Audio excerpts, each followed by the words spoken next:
Dum bum ba dum ba dum ba dum ba dum. This is the fucking news! It's 4 in the morning, I can't speak, it's time for news. No time for spinning round today. Yes, I delayed the news because I wanted to talk about PAX, or more specifically, Borderlands 3. Hype, by the way. I didn't want to talk about it a week late. Here I am, a week late, life got in the way.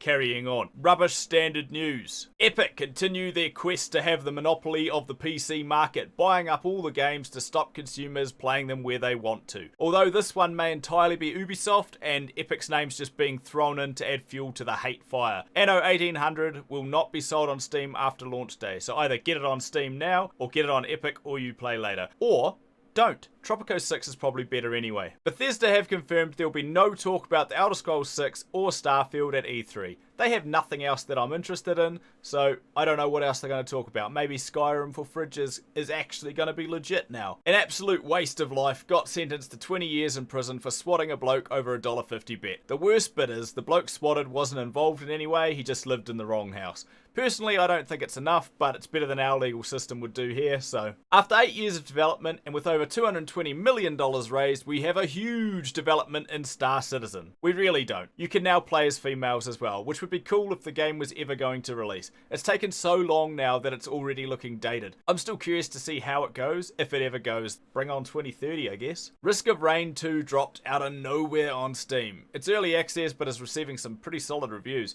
The only real negatives I've come across stating the game is too hard. It caught my eye earlier today and looks pretty epic. I'll let you know if I ever actually play another game. I'm pretty damn addicted to Dota chess now. Sekiro launched, remember that? Outstanding reviews, people whinging about its difficulty, people praising its difficulty, and a bloody speedrun has already finished an any percent run of the game in under an hour. These dudes never cease to amaze me, man. Just watch an Awesome Games Done quick charity marathon and prepare to have your mind blown. Alright, now, onto the juicy stuff. Starting with Final Fantasy Fan Festival in Tokyo. Yes, that was ages ago. It's like 2 weeks ago now, but it's still fucking exciting. We got the full cinematic trailer with nipple stiffening audio and a bit more insight into the Warrior of Darkness. We also got our first look at the dancer, not a healer like everyone thought, but a ranged DPS. Do we get male Viera, you ask? True to law, they are remaining hidden and the Viera will be female only. As expected, an uproar from the fans who want to look at scantily clad bunny blokes as well. They had an answer for us though, a male only class as well, the Hrothgar. Some bloody lion bros, or more commonly, Ronzo. Yes, like Kamaru Ronzo. How good. While I like it, and I couldn't care less about gender-locked races, I always play a bloke because I am a bloke. That's how I roll. The community is up in arms, perhaps more so. The excuse that male Viera don't reveal themselves in public has no weight with the Hrothgar or Ronzo, as there are females. This gender lock is purely to try to quell the flames from the other gender lock. $10 says they roll over and release both races in both genders. Halo! Okay, not really news, but co-developer Splash Damage has said that all of the games are scheduled throughout the year, with a flight likely to drop this month. Hype that up, man. Cyberpunk 2077 and another AAA RPG will be released by 2021. Yes, that's ages away. This I'm happy not to rush, especially with all these other games releasing to time me over until then. CD Projekt Red also said that E3 this year will be their most important one ever. So please, if more people want to bail out of E3 and give them more time on the stage, go ahead. On to PAX, or the Borderlands show. A Borderlands 1 remaster. It dropped today, in fact, for free no less, if you own it already, of course. It even comes with all the expansions and stuff, saving you about $4 on sale. Borderlands 2 and the pre-sequel also get a 4K texture pack this week, so that's nice too. But most important of all,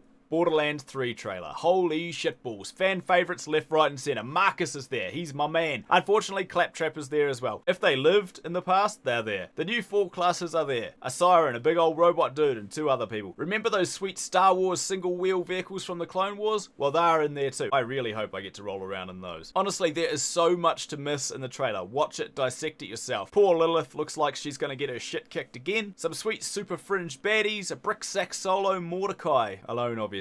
Forever sad. More than one world, over 1 billion guns, and bad Maliwan. So I wanted to rap on Borderlands 3, but it turns out it's been ages since then and there's a lot more news. I also couldn't ignore the 20-minute live gameplay of the Outer Worlds. I see this on my Steam storefront daily, and I keep clicking on it only to see it's not out. It looks really nice, and it doesn't look to take itself too seriously. If you want to shrink enemy faces as you beat them down with a baton, this is the game for you.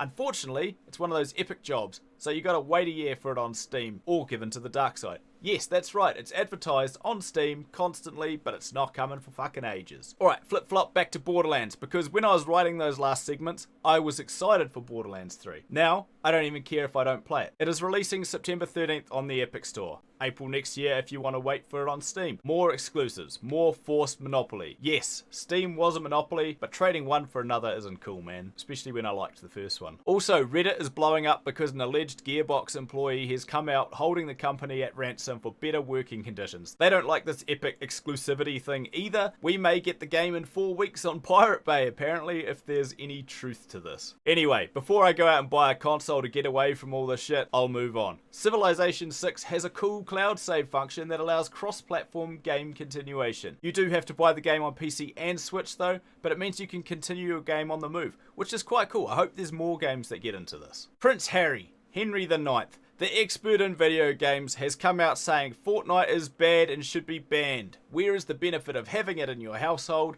It's created to addict. An addiction to sit in front of your computer for as long as possible. It's irresponsible. He said the same about social media, saying it's more addictive than alcohol and drugs. Does anyone actually care what a pommy ginger bloke bred from incest has to say? Not anymore, I don't think. That's news. I really wanted to show the trailers in here because I'm so psyched about them, Final Fantasy XIV especially, but I can't risk them copyright strikes. You know how it is. See you next week.